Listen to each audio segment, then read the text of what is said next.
Hello, it's Natasha N.K.O, 13th of June, 1648. I'm going to finish off Yoruba Legends. Last read should have been Yoruba Legends number 7. And I last read the cooking part. So I'm going to start with page 32 and the rabbit. There was a grey rabbit which knew how to speak and had the habit of correcting anybody who did not tell the truth. The parrot was the pet of an untruthful woman, and she found the bird's habit so inconvenient that she at length decided to get rid of it. One day, a neighbour was passing her house, and a woman called out to him from the threshold to come and see the beautiful tame parrot which she intended to give him as a present. The man asked her why she desired to part with so beautiful a bird, and to this the woman replied, "Because it eats a great deal, and I am poor." The parrot cried out, "She lies!" The neighbour took no notice, thanked the woman, and returned home with the bird on his shoulder. When he reached his house, his wife asked him where he had found the bird. "As I came through the forest, it flew down and perched on my shoulder," replied the man. But the parrot quickly cried out, "He lies!" The man soon discovered how awkward it was to have such a truthful pet, and he was often tempted to wring the bird's neck. It happened that this man was dishonest and stole a great many articles which he buried in a deep hole unknown to anybody. He would have been quite secure but for the wonderful parrot. When the thefts were discovered, a search was made in the man's house, but nothing was found there. The searchers were therefore forced to consider that he was innocent. As they went out, they said to him, "Are you sure you have not stolen these things?" "I am sure," said the man indignantly. But the parrot cried out, "He lies!" The man was so enraged that he seized the bird and twisted its neck, but the suspicion of the searchers was aroused, and eventually they discovered the hole, which was marked with a little stake, and all the stolen articles were found. Had it not been for the truthful parrot, the secret would never have been revealed.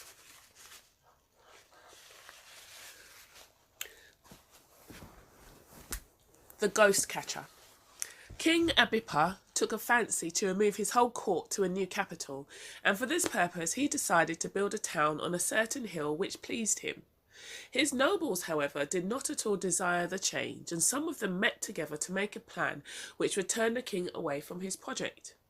They agreed to send certain slaves of repulsive appearance, whom they possessed, to haunt the hill after the manner of ghosts, so that the king would be afraid to build his capital there.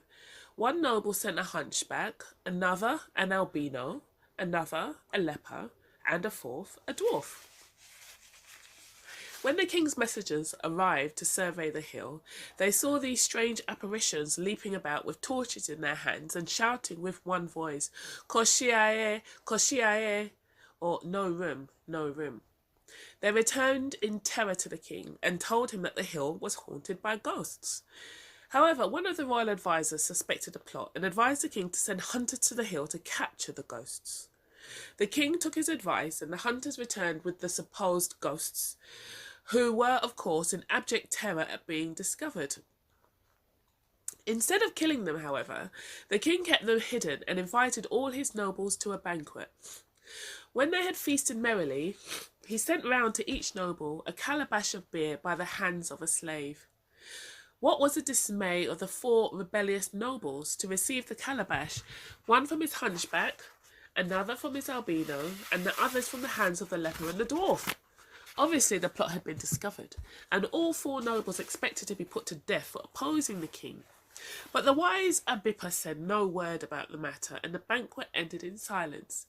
Soon afterwards the court removed to the new town without any opposition, and henceforth the king was known as the Ghost Catcher. Okay, this is listed as Stories of Tortoise. Tortoise and the King. One year, the elephant had done a great deal of damage, breaking down the trees, drinking up the water in a time of scarcity, and eating the first tender crops from the fields. The king's hunters tried in vain to destroy him, for Elephant knew many charms and always escaped from their traps. At last, the king offered the hand of his daughter in marriage to anyone who would rid the country of the pest.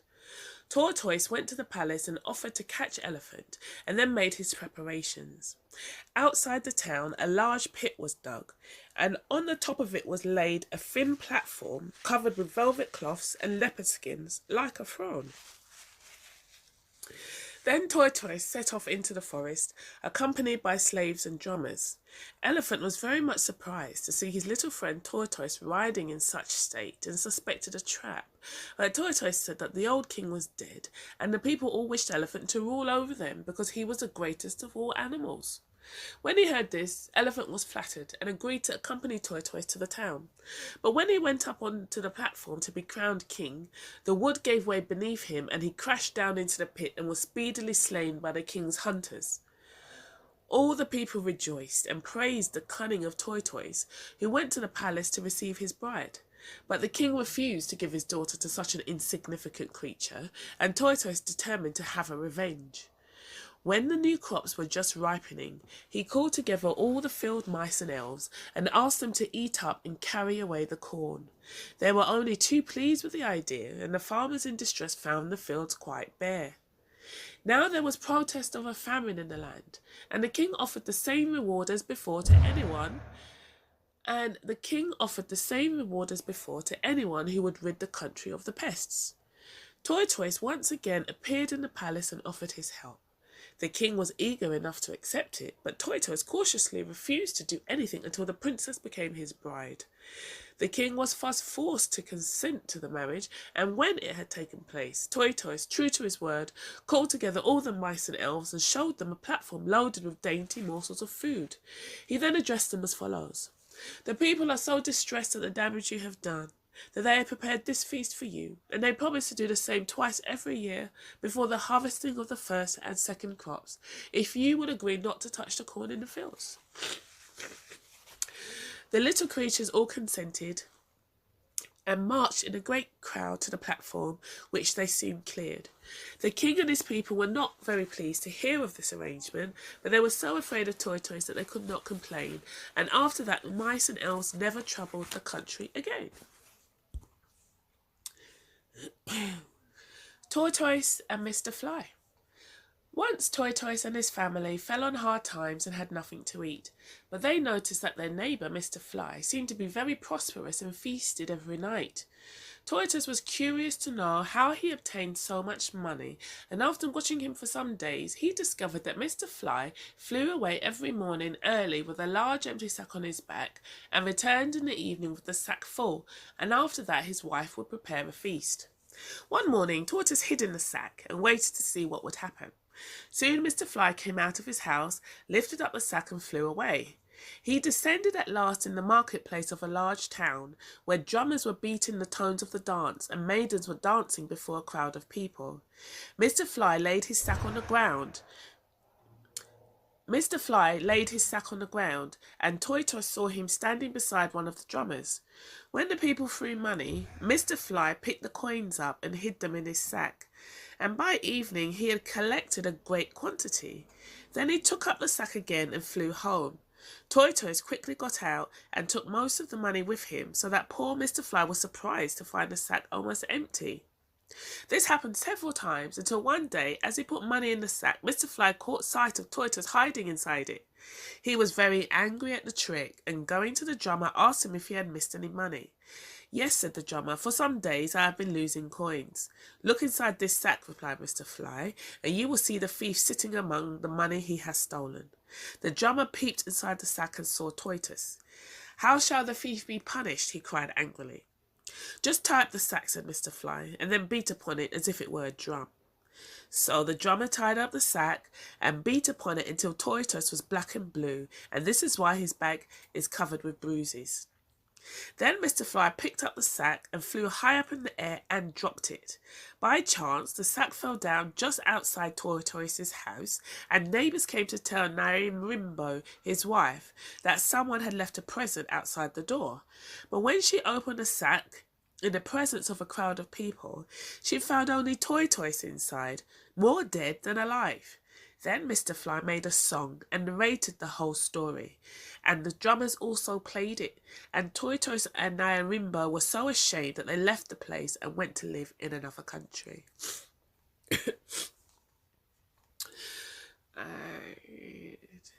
This one is Erin and Erinomo. No, Erin and Erinomi. The land and water elephants. Erin and Erinomi. The land and water elephants. Page 37. Tortoise was always fond of making mischief between harmless people. One day, as he walked along the riverbank, he came upon the elephant and said to him, "The hippo is boasting that you are only a weakling, and that you have not strength to pull a log out of the river." "That is false," cried the elephant, and to prove his strength, he allowed Tortoise to tie a strong rope to his trunk and attach the other end to a log in the river. Tortoise went down to the water holding the rope and said to Hippo, "The elephant is boasting of his strength, and he declares that you are a weakling and could not pull down a tree." "That is false," cried the hippo. "I can pull down any tree." Tortoise then said that he had attached his rope to a tree and would fasten the other end to Hippo's horn. This he did, and the two animals began to pull, one on each end of the rope. Elephant pulled, and the hippo pulled, and neither gave way. After some time Hippo rested, and Elephant came down to the water to quench his thirst, and then they saw the trick that had been played on them. Snorting with anger, they began to look for the mischievous Tortoise, but by this time he was, you may be sure, very far away. The three deaths of Tortoise. Tortoise had many enemies, and they plotted together to kill him. One night, when Tortoise was asleep in his hut, they set fire to it. And as they saw the flames leaping up, they said to one another, "He cannot escape, he will die." But Tortoise drew himself into his shell and was untouched by the fire. And in the morning his enemies were astonished to see him walking about as usual. Soon they made another plan and threw Tortoise into a pool of water. "The pool is deep, he will drown," said his enemies to one another. But Tortoise had drawn himself into his shell and was secure, and at noon the sun shone fiercely and dried up the pool. That evening, Tortoise walked about the village as if nothing had happened, and his enemies were astonished. The next day, they made a third attempt to kill him. They made a deep hole in the ground and buried Tortoise, and this time they were quite sure he could not escape. To mark the place, they put a bamboo stake in the ground. Meanwhile, a man who was passing saw the bamboo stake and thought, "Someone has buried a treasure here." He called his friends and they began to dig, but all they found was Tortoise fast asleep inside his shell. Tortoise walked about the village again, looking very happy, and his enemies were filled with astonishment. "He has a charm, and we shall never be able to kill him," they said to one another, and from that day they left him in peace. Tortoise and the Cock. One day, Tortoise and Nairibo felt very hungry, but they could not afford to buy food, and while they were discussing what might be done, Tortoise heard a cock crowing, and it gave him an idea. He went to the cock and said, "I have come to warn you. I heard the farmer asking his wife to prepare a chicken for dinner tomorrow." At this, all the fowls were in great distress and wondered which one of them was to be killed. Tortoise replied, I heard the farmer's wife say that she will kill the first of you which she hears crowing or clucking in the morning." Naturally, the fowls decided to be absolutely silent. Very early in the morning, Tortoise went creeping about the fowls and stole all the eggs from the nests, taking them one by one to his house. But the cock was afraid to crow, and the hens were afraid to cluck, and when the farmer's wife came to collect the eggs, she found that they had all been stolen. At this, she flew into a rage and killed all the fowls instead of one, and while the farmer and his wife had a feast of chicken, Tortoise and Nairibo invited their friends to a feast of eggs. Tut, tut, tut. Tortoise and Crab. Everyone knows that Tortoise and Crab are enemies. One morning on the seashore, they decided to fight to see which was the stronger, but as both of them are protected by a hard shell, neither could succeed in injuring the other. Finally, they came to an agreement that they were equal in strength. "We are so well protected by our armour," said Tortoise, "that no one can harm us." "And fuss," said Crab, "we are the strongest creatures in the world." But at this moment, a boy passed by and picked them both up. Tortoise was boiled in a pot and his shell was made into ornaments, while Crab was cooked in a stew for the boy's supper. Since that day, the descendants of the two boasters have always been ashamed to meet, and that is why they always shun one another. Oh. Tortoise and Pigeon. Tortoise and Pigeon were often seen walking together, but unfortunately, Tortoise treated his friend rather badly and often played tricks on him. Pigeon never complained and put up with everything in a good-humoured way. Once Tortoise came to him and said, "I am going on a journey today to visit my cousins. Will you come with me?" Pigeon agreed to accompany him, and they set off. When they had gone some distance, they came to a river, and Pigeon was forced to take Tortoise upon his back and fly across with him. Soon afterwards, they reached the house of Tortoise's cousins. Tortoise left his friend standing at the door while he went inside and greeted his relatives. They had prepared a feast for him, and they all began to eat together. "Will you not ask your friend to eat with us?" said the cousins. But Tortoise was so greedy that he did not wish Pigeon to share the feast and replied, "My friend is a silly fellow. He will not eat in a stranger's house, and he is so shy that he refuses to come in." After some time, Tortoise bade farewell to his cousins, saying, "Greetings to you and your hospitality," and came out of the house. But Pigeon, who was both tired and hungry, had heard his words and determined to pay him out for once. When they reached the river bank, he took Tortoise up once again on his back. When he had flown halfway across, he allowed Tortoise to fall off into the river. But by chance, instead of falling into the water, he landed on the back of a crocodile which was floating on the surface, and when the crocodile came up to the bank, Tortoise quickly descended and hurried away. Pigeon saw what had happened, and that Tortoise had safely reached the land, so he flew ahead of him until he came to a field where a dead horse was lying. To trick Tortoise once more, Pigeon cut off the horse's head and stuck it in the ground as if it grew there like a plant. When Tortoise reached the field and saw the horse's head, he went straight away to the king of the country and told him that he knew of a place where horses' heads grew like plants. "If this is true," said the king, "I will reward you with a great treasure, but if it is false, you must die." The king and a large crowd of people accompanied Tortoise to the field, but meanwhile Pigeon had removed the head. Tortoise ran about looking for it, but in vain, and he was condemned to die. A large fire was made, and Tortoise was thrown onto it. But now Pigeon repented of the trick he had done, and quickly called together all the birds of the air. They came like a wind, beating out the fire with their wings, and so rescued Tortoise. When Pigeon had explained this trick, the king pardoned Tortoise and allowed the two friends to depart in safety. Let me have a look. There's a couple more.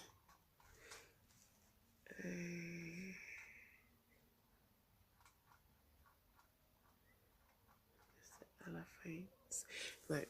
Page 38. The 3 deaths of Tortoise. Tortoise had many enemies, and they plotted to kill him.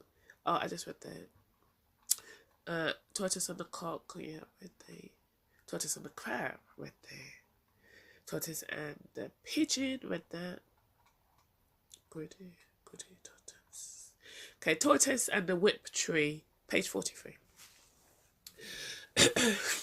There was a famine in the land, and everyone longed for food.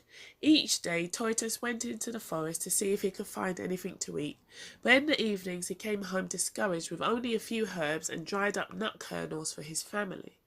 One day, as he walked through a grove, he saw 2 trees close together, a small stunted tree and a big tree with thick foliage and spreading branches. "What sort of tree are you?" he asked the little tree. "I am the chop tree," was the reply. "Well, chop tree, what can you produce?" asked Tortoise. And at the words, the little tree waved its branches and a shower of food fell to the ground. Tortoise ate until nothing remained, and then turned to the tall and handsome tree. "And what tree are you?" he asked, thinking that such a splendid tree must produce rich fruit. The tree told him that his name was Whip Tree, to which Tortoise replied, "Whip Tree, what can you produce?" At these words, the whip tree bent its branches and beat Tortoise until he cried for mercy. When the beating ceased, Tortoise went home, but being of a greedy nature, he said nothing of the 2 trees, and showed his wife only a few poor nuts which he had found. After that, he went every day to the chop tree and feasted to his heart's content, while his family and all the people, even to the king, became thin and meagre. Tortoise appeared daily fatter and more prosperous, until Nyarimba, his wife, began to suspect. One day, Nyarimba resolved to follow him into the forest, and great was her surprise when she saw her husband stand under the little tree and say, "Tree, do your duty." The branches waved, and rich tidbits fell to the ground. Nyarimba cried out in astonishment and reproached her husband for his greediness. She hastened back to the town and returned with the whole family of children and cousins. She stood under the chop tree and said, "Tree, do your duty." When the food fell down, they all partook of the feast. But spiteful Tortoise was displeased and exclaimed, "I wish you would stand under the other tree and receive your proper reward." Hearing this, they all went to stand under the whip tree, and Nyarimba again cried, "Tree, do your duty." Alas, the branches began to beat them all soundly until they died.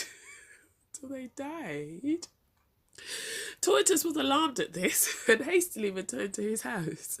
But the neighbours soon noticed that his wife and family were absent, and the king ordered Tortoise to account for their disappearance. Tortoise therefore led the king and all the nobles and the people into the forest, and when they were gathered under the chopped tree, he cried out, "Tree, do your duty." And as before, a feast appeared, which the hungry people soon devoured.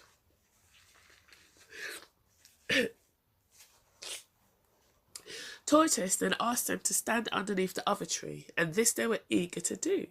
The king himself was the one to cry out, "Tree, do your duty." And the branches began to beat all those who stood below until they cried out with pain. In a great rage, the people hunted for Tortoise, desiring to kill him, but he hid inside his shell in a secret place, and they could not harm him. He stayed in concealment until the king died, and a new king was found, and then he thought it safe to appear in the town. But whenever he hears the two words chop and whip, he hides in his shell, thinking himself in danger. Okay, here we go. Tortoise and the rain. Tortoise and a cloud once made the following agreement.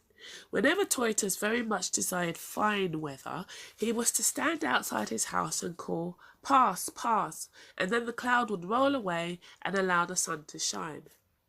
And when Tortoise desired rain, he was to cry, "Fall, fall," and the rain would pour down. In payment for this service, Tortoise was to place on the ground each time a certain number of cowries. Tortoise was delighted with this arrangement, and at first he duly placed a sum of money on the ground every time he asked the cloud for fine or wet weather. One day, the occasion of a chief's wedding, the sky was very cloudy, and it seemed likely to rain. Tortoise heard the chief complaining, "We have promised the drummers a great deal of money, but if it rains, nobody will come to see the maidens dance at my wedding." Tortoise went to the chief and said, "If you will give me a certain sum, I will hold up the clouds on my hard back, and there will be no rain." The chief readily agreed to pay the cowries Tortoise demanded, and Tortoise stood at the back of his hut and cried to the cloud, "Pass, pass." The cloud rolled back, the sun shone brightly, and the wedding took place with much rejoicing. But Tortoise did not lay any money on the ground, and instead he kept the whole amount for himself. The next day a man came to Tortoise's house and offered him much money if he would cause the rain to fall. "For," he said, "my fishing stakes are too high, but if it rains, the river will swell and the fish will come into my baskets." "Very well," replied Tortoise, "I will throw a spear into the clouds and the rain will fall." Then he stood at the back of his house, where he could not be seen, and cried to the cloud, "Fall, fall." It began to pour with rain. But again, he neglected to lay money on the ground and kept it all for himself. Soon, in this way, he grew rich and famous, and almost every day someone asked for fine or rainy weather. He stored many bags of cowries in his house and gave nothing to the cloud. When two people asked him for rain and sunshine on the same day, Tortoise pretended that he had grown tired with holding up the clouds on his back, and so the rain fell. But after some time, seeing how rich Tortoise became, the hard-working cloud was angry and decided to punish him.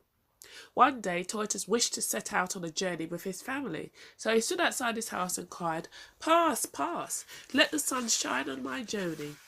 But as soon as he had set out, the cloud rolled back again, and rain poured down in torrents, causing a great flood in which Tortoise and all his family were drowned. All right. I was starting to think Tortoise always wins. That is the end of Yoruba Legends. Thanks for listening.